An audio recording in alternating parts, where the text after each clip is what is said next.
Danas je učiteljica u područnoj školi Desetnik donijela iz svoje kućne biblioteke ilustriranu pripovijest prema istoimenom romanu Mate Lovraka Vlak u snijegu, prvi dio.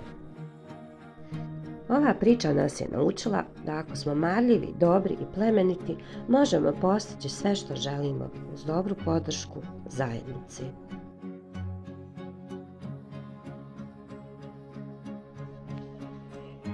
Učenici područne škole uvijek sa oduševljenjem gledaju videa koja je pripremio Dracešin, što nam mnogo olakšava nastavni proces i približava nastavnu jedinicu mnogo bolje već kad nismo mogli da to gledamo.